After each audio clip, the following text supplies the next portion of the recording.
지난 시간 브엘세바에서 야곱의 일행이 하나님께 제단을 쌓았죠.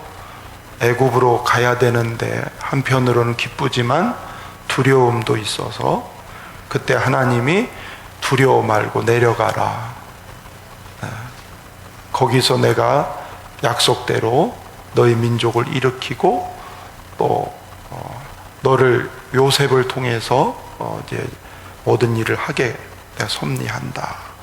이런 응답을 받은 야곱의 일행이 기쁨으로 이제 애굽 땅으로 지금 내려갔습니다.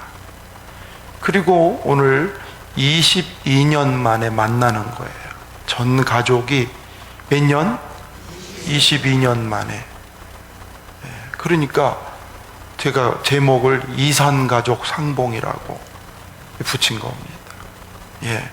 그 이산가족 상봉의 기쁨을 이렇게 나누게 되는 오늘 본문을 통해서 몇 가지 함께 교훈을 받고자 하는 것은, 애굽으로 내려간 야곱의 가족이 모두 70명이더라. 그렇죠? 70명. 자, 아브라함의 약속이 3대가 지나면서 이미 이루어져 가고 있어요. 3대가 지나가면서. 그러니까 하나님이 아브라함은 무자식이었어요. 자식이 없었어요. 100세 되어서 얻은 아들 하나예요. 근데 그 아들을 통해서 오늘 이 가문의 식구가 70명이 그 하나를 통해서, 하나님은 약속을 이렇게 그대로 이루시는 분이세요.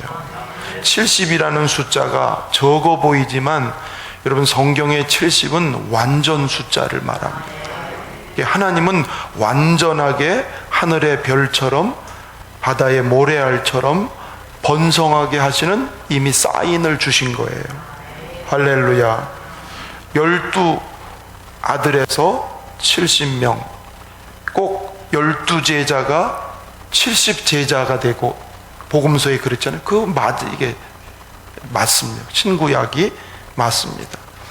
창세기 명령처럼 생육이 증다하고 번식하고 창성하고 강대한 나라가 돼서 나중에는 이스라엘 백성이 엄청나게 애굽에서 번성하니까 애굽 사람들이 위협을 느껴서, 그렇죠?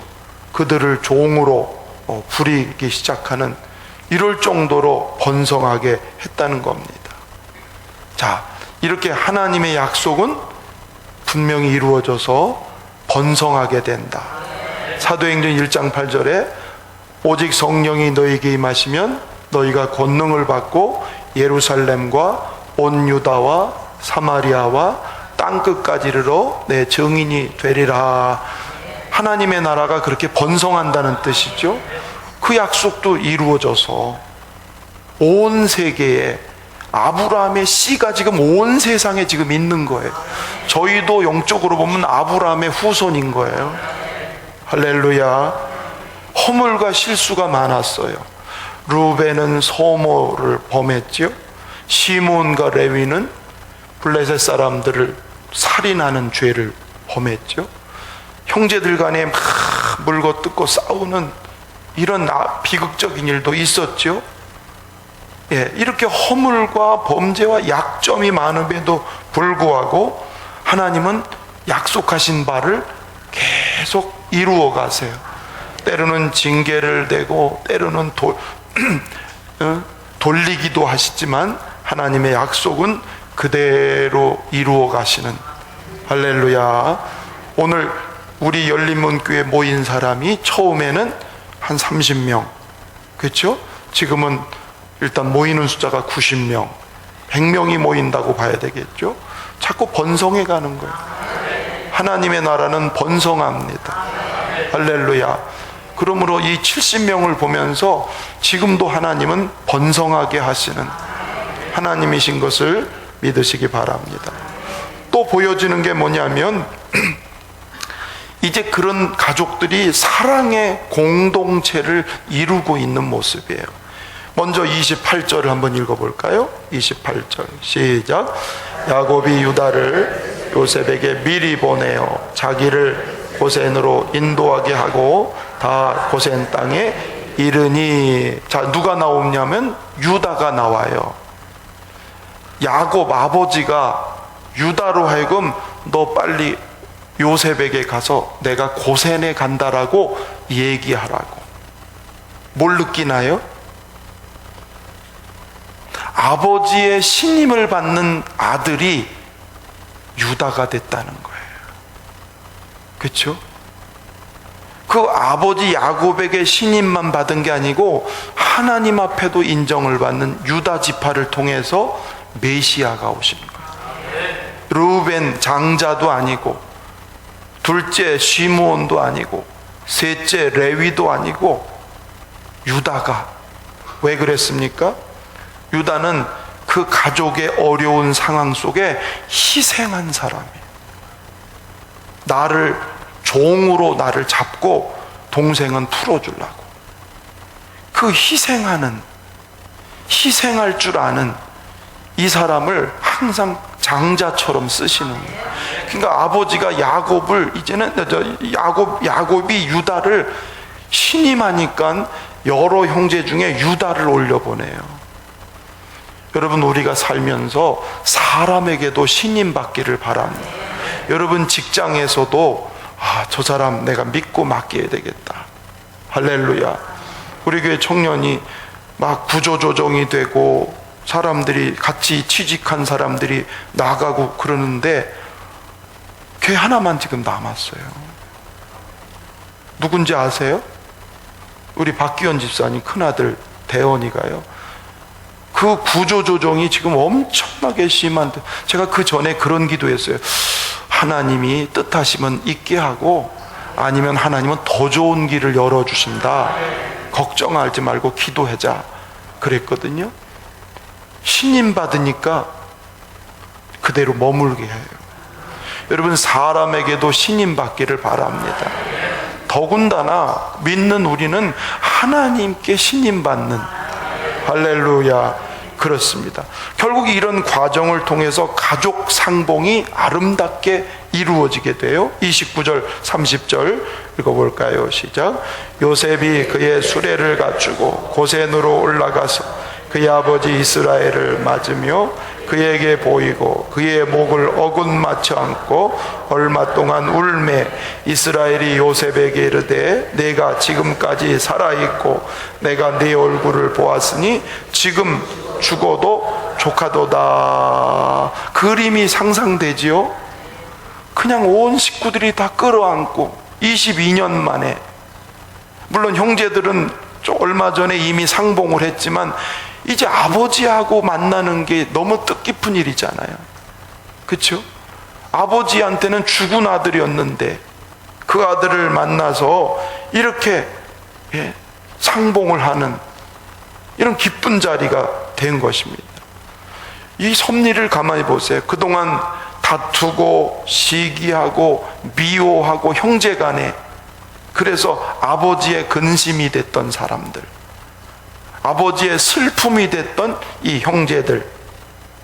그런데 지금은 물론 옆에 요셉이가 중간에 있었지만은 지금에 와서는 온 가족이 이제 하나가 되는 아름다운 모습이 된 거예요. 이게 곧 뭐냐면 단순한 혈육 관계가 아니라 그걸 초월해서 하나님의 가족 관계로 되는, 애굽으로 내려가는 것은 그런 차원이에요. 그냥 한 가족의 차원이 아니고 하나님 나라의 공동체로서. 할렐루야. 그러니까 하나님이 제일 원하는 게 뭐냐면 공동체는 하나 되는 거예요. 하나님의 공동체를 세우기 위해서 연단을 시키잖아요. 회개하게 만들고, 미워하고 시기했던 그들이 죄를 뉘우치고서 서로 용납하고 하나 되는, 그걸 만들고 나서 애굽 땅으로 들어가게 하세요. 하나님이 원하는 건 공동체가 하나 되는 것이다. 우리 열린문교회의 가장 핵심 가치가 뭐냐면, 교회다워지는 게 뭐냐면 하나 되는 거예요. 인원이 많은 거 두 번째예요. 재정이 많은 거 다음이에요. 우리 온 공동체 10명이면 10명, 수명, 우리 공동체가 예수 안에 한 가족이 돼서 하나 되는 것.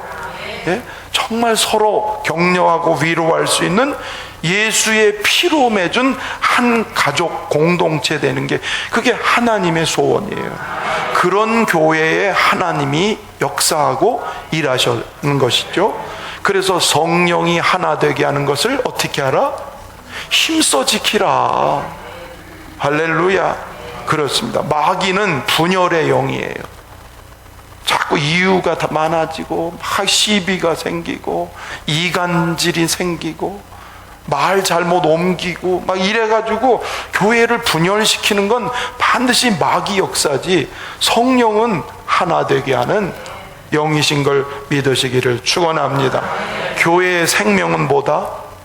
하나 되는 거다. 예, 하나 되는 곳에 성령이 일하시니까. 마지막 생각해 볼 수 있는 것은, 이제 요셉이 이렇게 상봉을 하고 나서 이제 바로에게 올라가는 이 얘기를 하면서, 내가 바로에게 가서 이제 형들이 내게로 왔는데 그들이 다 양과 짐승떼를 데리고 왔습니다. 그래서 직업이 뭐냐고 물어보면 목축이라고 얘기하십시오.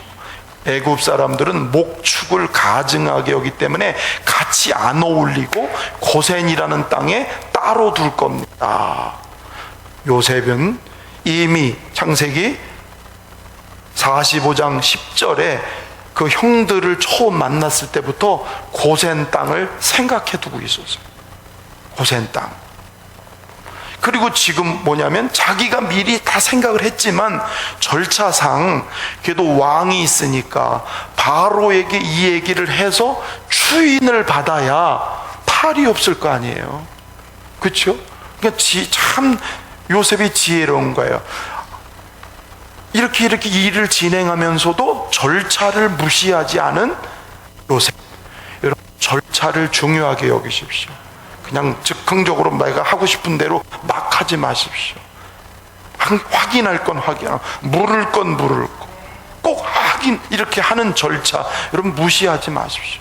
요셉 보십시오. 자기의 고난으로 봐서는 고센 땅 그냥 말 안 해도 될 거예요. 그 정도의 권세가 있어요. 그런데도 바로에게 이 얘기를 해서 결국은 바로가 그렇게 해라, 이렇게.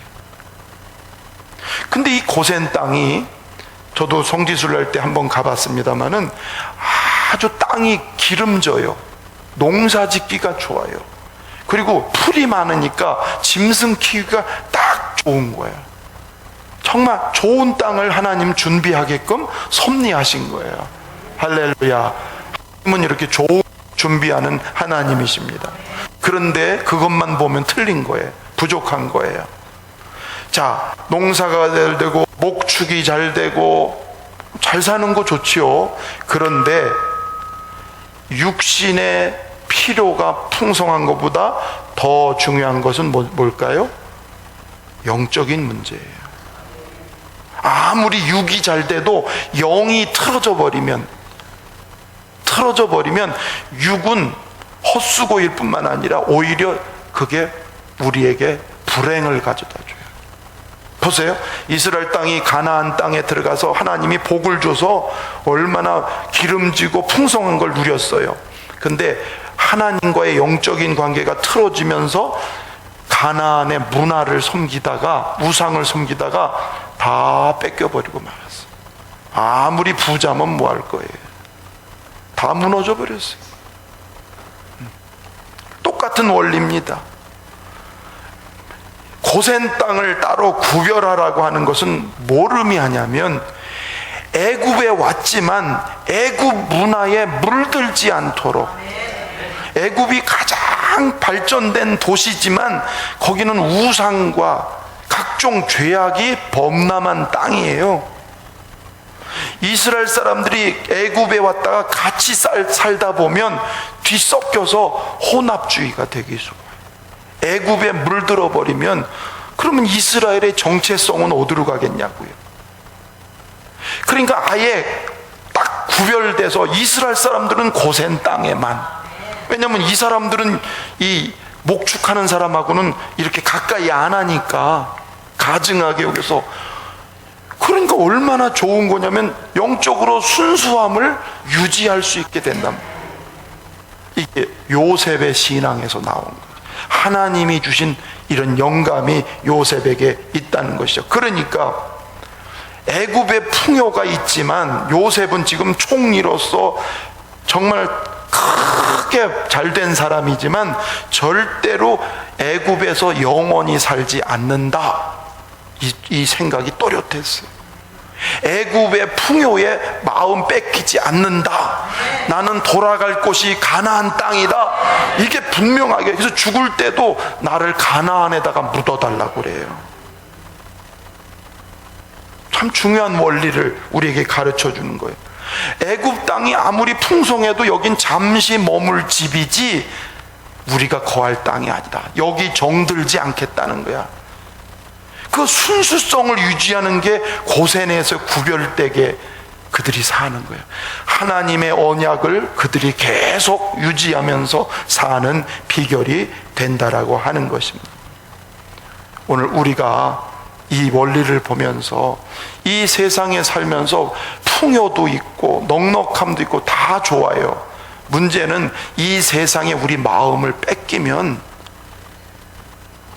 어떻게 될까요? 마음을 세상에 뺏기면 모양만 교인이지 영적으로는 하나님의 백성이 될 수가 없어요. 우리는 잠시 여기 머무는 것이지 여기에 우리 마음을 뺏기고 사는 게, 우리는 가야 될 곳이 하늘나라예요. 하늘나라를 소망하고 사는 거예요. 돌아갈 곳이 거긴 거예요. 뭐든지 투자를 해도 그 나라를 위해서 투자하고, 마음을 쓰고 헌신할 것도 그 나라를 위해서 먼저 생각하는, 그게 정체성이라는 거예요. 어디에 가도 나는 하나님의 백성, 거룩한 하늘 시민이라는 이 자기 정체성을 잃어버리지 않는, 이게 얼마나 중요해요. 그래서 오늘 이 본문은 이산가족의 상봉이지만 이렇게 세 가지로 얘기하는 겁니다. 그렇죠? 하나님은 약속대로 번성하게 하시, 자꾸 번성하게, 이게 하나님 섭리죠. 할렐루야. 우리 교회에도 예수 모르는 사람들이 자꾸 와서 번성하는 은혜가 있기를 바랍니다. 남의 교인이 오는 것보다 더 큰 거는 안 믿는 사람이 와서 구원받는 거예요. 할렐루야. 물론 교회를 방황하는 분들이 있어요. 그래서 몇 년 동안 못 다니는 분들, 혹 그런 분들을 우리가 살려야 되니까 오게는 할 수 있지요. 그러나 다른 교인에 대한 생각은 하지 마십시오. 새로운 영혼 살리는, 이게 우리의 마음이 되어야 돼요. 아멘. 그리고 교회의 진정성은 하나 되는 것이죠. 예수 안에서 하나 되는. 마지막으로는 이 땅이 아무리 좋아도 우리 마음이 여기에 빼앗기지 않도록 우리를 위해서 예비한 하늘나라, 우리의 소망이 거기에 있기를 주의 이름으로 축원합니다.